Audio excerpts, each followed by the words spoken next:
अवामी तहरीक पारां ज़मीननि ऐं वसीलनि ते कब्ज़े ख़िलाफ़ कराचीअ जे निजी होटल में सेमिनार मुनक़िद कयो वियो आहे। अचो त हिते मौजूदु अॻुवाणनि सां ॻाल्हि ॿोल कयूं। हीउ सिंध जो बि मसइलो आहे, बलोचिस्तान जो बि आहे ऐं ख़ुदि सिराइकी इलाइक़े जो बि आहे ऐं पंजाब जो बि आहे। तंहिं करे इन्हनि सभिनी खे असां गॾिजण जी हिकिड़ी कोशिशि कई आहे इन सेमिनार जे तहत। अॼु तव्हां ॾिसो त बलोच बि आया आहिनि, सिराइकी बि आया आहिनि ऐं सिंधी सभु तंज़ीमूं आयूं आहिनि। इहा पाण शुरूआति कई आहे ऐं थी सघे थो त अॻिते हली को अहिड़ो को लाइ अमल ठाहियूं जेको गॾिजी पाण में वेही सघूं। सिंध एक्शन कमेटी में अवामी तहरीक हुनजी अहम कंपोनेंट आहे। असां सिंध जे अंदरि हिकु तरफ़ सिंध एक्शन कमेटी प्लेटफॉर्म ते अवामी राब्ता मुहिम जे ज़रिए माण्हुनि में हिकु जेको ख़ामोशी आहे, जेकी रियासती तशद्दुद आहे, जेको पीपल्स पार्टी जी हुक्मरानी ख़ौफ़ पैदा कयो आहे, उनखे ललकार निकिता आहियूं त जीअं माण्हुनि में एस्पायरेशन पैदा थिए, माण्हू हौसले ऐं हिमत सां गॾु थियनि ऐं इज्तिमाही शऊर जे ज़रिए हिन ज़ुल्म ऐं नाइंसाफ़ी जे ख़िलाफ़ु आवाज़ उथाजे। ॿिए तरफ़ ही अवामी तहरीक जेकी ही कॉन्फ्रेंस मुनक़िद की आहे, हिन जो मक़सदु आहे त बुनियादी तौर ते मुल्की लेवल ते असांजो आवाज़ मथे कजे। सिंध खे ख़तरो आहे, असां सिंधियुनि खे ख़तरो आहे त असां सां रेड इंडियन या फ़लस्तीननि जहिड़ी हालत पई कई वञे ऐं हालतूं उनजी तस्दीक कनि थियूं। हज़ारूं एकड़नि ते हाउसिंग स्कीमूं थींदियूं आहिनि छा? 40,000 एकड़नि ते ठहंदो छा पंहिंजो बहरिया टाउन ऐं हज़ारूं एकड़नि ते ठहंदो छा DHA सिटी? ज़ुल्फ़कार आबाद जो जेको पहिरियों आहे हिसो, उन लाइ चवनि था त पहिरीं हिसे जे लाइ 13 लख एकड़ ज़मीन मख़सूस कई वई आहे। असांजी क़ौमी शिनाख़त ख़तरे में आहे, सियासी कारकुननि ते सभु दबाव आहे, बदतरीन आमरियत आहे, सहाफ़ियुनि ते बि, सहाफ़त ते बि ऐं सियासत ते बि। कारकुन खंबे गुम कया था वञनि। असांजी तंज़ीम जो मरकज़ी लेबर सेक्रेटरी गुम आहे। बहर जे ख़िलाफ़ु जिदोजहद करण में मक़ामी माण्हू जेका जिदोजहद कनि था, सो मक़ामी असांजी जेका नाम निहाद जमहूरी हुकूमत आहे, उनजा मथे जेका डीप स्टेट वेठी आहे, जेकी नवाज़ शरीफ़ सॾे थो, ऐं उनजा मथियां पालणहार पूरो साम्राज्य निज़ाम आहे, जंहिंमें असांजी दरिया बि वञे थो, असांजी ज़मीनूं बि वञनि थियूं, असांजा वसीला बि वञनि था ऐं इन जे लाइ अवामी क़ुवतुनि खे हिकु थियणो पवंदो ऐं उहे थी बि रहियूं आहिनि। किथे सिंध एक्शन कमेटी जे नाले में, किथे सिंधी इंडिजिनस राइट्स अलायंस जे नाले में, किथे सिंध प्रोग्रेसिव कमेटी जे नाले में। सो इहा कोशिशि असांजी रहंदी त इहे जेके अलायंसिस आहिनि, इन्हनि जो बि जॉइंट एक्शन का कमेटी ठहे मथी सतह ते। हिन सिंधी क़ौम ऐं ॿियनि क़ौमुनि गॾिजी पाकिस्तान में अयूब खान जे ख़िलाफ़ बि जिदोजहद कई, ज़ियालक जे ख़िलाफ़ बि जिदोजहद कई, मुशर्रफ जे ख़िलाफ़ बि जिदोजहद कई, पर उन जो नतीजो ऐं उन जो फ़ाइदो उन अवाम ताईं कोन रसियो आहे अञा ताईं। अवाम खे फ़ाइदो इहो मिलियो आहे त जमहूरियत जे नाले ते जेके दुनियूं विहारियूं वञनि थियूं, उहे रुॻो पंहिंजा ढिढ भरण ऐं पेट भरण में पंहिंजी सॼी तवानाई इस्तेमालु कनि थियूं। तव्हां जेकॾहिं आवाज़ उथारियो था पंहिंजे हक़नि जे लाइ, त तव्हांजे मथां दहशतगर्दी जा केस दाख़िल थी वेंदा, माण्हू खंबे गुम कया वेंदा। जमहूरी हुकूमत आहे, सो इन सॼे मामले ते असां गुफ़्तगू करण लाइ अॼु हिते इहो सेमिनार कोठायो आहे।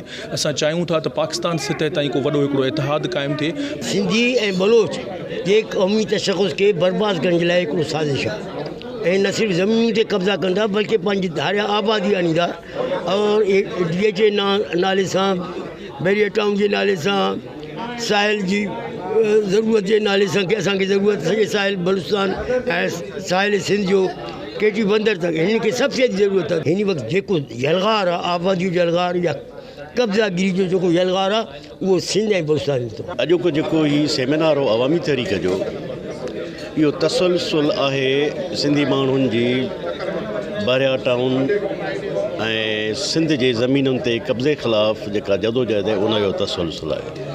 ऐं असीं सम्झूं था इहो सुठो समण आहे त जीअं सिंध जूं समूरियूं मुहिब वतन, तरक़ी पसंदि, रोशन ख़्याल, जमहूरियत पसंदि धुरियूं पाण में गॾु थियनि, हिकु थियनि। जीअं अॻ में ई जेको हिसो उन्हनि तंज़ीमुनि जो वॾो हिसो सिंध एक्शन कमेटीअ में गॾु आहे ऐं इन जदोजहद खे मुल्क लेवल ते खणिजे ऐं मुल्क लेवल ते इनखे वधीक सघारो कजे। ऐं सिंध ऐं बलोचिस्तान जे सॼे सामूंडी पट्टी ऐं बेटनि जो मामिलो आहे, बलोचिस्तान ऐं सिंध जे वसीलनि जो मसइलो आहे, सिंध जे ज़मीनुनि जो मसइलो आहे। इन ख़िलाफ़ु हिकिड़ो गॾियल न रुॻे सिंध में पर सॼे मुल्क में बि आवाज़ उथारे सघिजे। 20 सदी खां वठी सिंध जे ज़मीनुनि ते वालार थिए थी। उन वालार जो मज़हर आहे 21 सदीअ में बहरिया टाउन, त उन जे ख़िलाफ़ु तहरीक हली आहे ऐं हीअ हिकिड़ी सुठी ॻाल्हि आहे। असां जॾहिं हिन भेरे लाहौर में पहिरियों भेरो सिंध यकजहती खे जेको आहे रैली कढी उतां जे प्रोग्रेसिव दोस्तनि, हीअ ॿियो अटैम्प्ट आहे। उन खां पोइ असां इस्लामाबाद में कयोसीं। त अॻे त पूनम हुयो मज़लूम क़ौमुनि जो इतिहाद, प्रोग्रेसिव ऐं नेशनलिस्ट गॾिजी अलायंस जोड़ींदा। हिन भेरे उन ई अलायंस जी झलक असांखे लाहौर ऐं इस्लामाबाद में बि मिली ऐं उहा ई झलक तव्हांखे अॼु हिते कॉन्फ्रेंस में बि नज़र अचे थी। मां हिते चई वियो आहियां सिंध जी हक़ियत वठो, असेंबली फ्लोर ते अचो, जमहूरी साल सगड़ो, कुझु असांजो बि साथ ॾियो। नवाज़ शरीफ़ आवां सभिनी जो जंग विड़े पियो, उन जो साथ ॾियो। वॾो मसइलो ज़मीन जो आहे, छाकाणि त ज़मीन ई असांजे पेरनि हेठां कढी थी वञे, माण्हुनि खे बेदख़ल करणु जहिड़े नमूने इज़राइल फ़लस्तीन में करे पियो, उते बि ईअं ई हू नवां शहर नयूं बस्तियूं आबाद पियो करे, त पुराणा वीरान इलाइक़ा हुआ उन्हनि खे असां आबाद था कयूं। हिते बि ईअं थो चयो वञे, असल में इहो जदीद दौर जी नवाबदत आहे। जीअं 18वीं सदीअ में दुनिया जे एशिया अफ्रीका जे मुल्कनि ते मालदार मुल्क कब्ज़ा कंदा हुआ, ईअं हाणे बि उहो कब्ज़ो आहे, थोरी उन जी रुगो शिकिल तब्दील थियल आहे। ये ज़मीनों पर कब्ज़ा हो या लोगों के ज़मीनों पर कब्ज़ा हो, एक ही बात है। और इसके लिए इनके जो लीडर थे रसूल बख्श बलीजो, वो जहाँ मुकामी मसाइल, सूबाई मसाइल के बारे में गुफ्तगू करते थे, वहीं उन्होंने पाकिस्तान के अवाम के बुनियादी हकूक़ के लिए, आइन की बालादस्ती के लिए, कानून की हुक्मरानी के लिए जदोजहद की और मार्शल लॉ डिक्टेटर्स के ख़िलाफ़ उन्होंने एक लंबी कैद काटी हुई है। तो आज अवामी तहरीक जो है वो मुबारकबाद की मुस्तहिक है कि उन्होंने सेमिनार किया। इसके ज़रिए मैं समझता हूँ कि एक वसी तर इत्तेहाद कायम हो सकता है। सिंध की ज़मीनों और मज़लूम कौमों के ज़मीनों के हवाले से, जो वसाइल के हवाले से अहम सेमिनार हुआ है, तो इसमें हम शरीक हुए हैं। और जो ज़मीनें अलाटमेंट की गई हैं गैर मकामी लोगों को, जो सिंध के तहफ़्ज़ात हैं और जो सिंधियों की कदीमी बस्तियां हैं, उनको जो गिराया जा रहा है, जो मुकदमात हुए हैं, उनकी हम शदीद मज़म्मत करते हैं।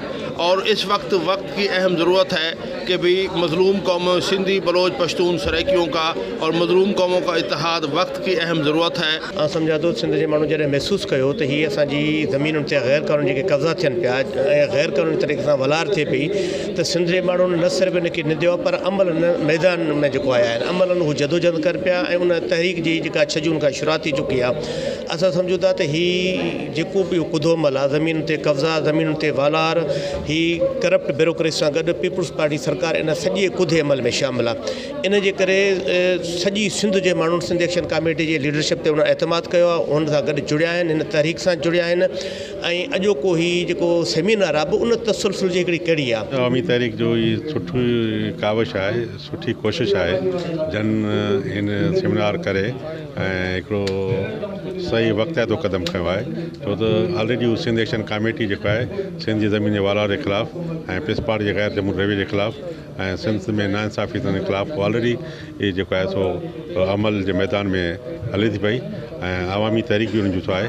पर हिते जेके सेमिनार आहिनि एक्शन कमेटी खां ॿाहिरि मुल्क गीर पार्टियूं या सराइकी पार्टियूं, बलोचनि या उन खां ॿिया जेके ॿाहिरि वेठल पार्टियूं आहिनि, उहे सभु हिते आहिनि ऐं उन सभिनी जो मैसेज कन्वे थियो आहे। सिंध में जेके सूरत हाल आहे, ज़मीननि ते कब्ज़े जा मसइला आहिनि, पाणी जो मसइलो इशू आहे, ॿिया दोधे बील जो इशू आहे, ॿिया इशू आहिनि। उन सभिनी इशूनि ते ख़ुदि जमहूरी जेका सूरत हाल आहिनि, जेके जमहूरियत चयो वञे त उन ते बि सवालिया निशान आहिनि। इन सॼे सूरत हाल ते सेमिनार घुरायल आहे, त उहो यकीन थो सम्झां त हिते लीडर जेके वेठा आहिनि उन को फ़ैसिलो करे उथंदा। सेमिनार में मौजूद अॻवाननि जो मां ॻाल्हियूं ॿुधियूं, उन्हनि जो चवणु आहे त ज़मीननि ऐं वसीलनि ते कब्ज़े ख़िलाफ़ गॾियल जदोजहद करणी पवंदी। आरिफ नाइज, अवामी आवाज़ TV, कराची। विज़िट कयो अवामी आवाज़ मीडिया ग्रुप जी वेबसाइट awamiawaz.pk।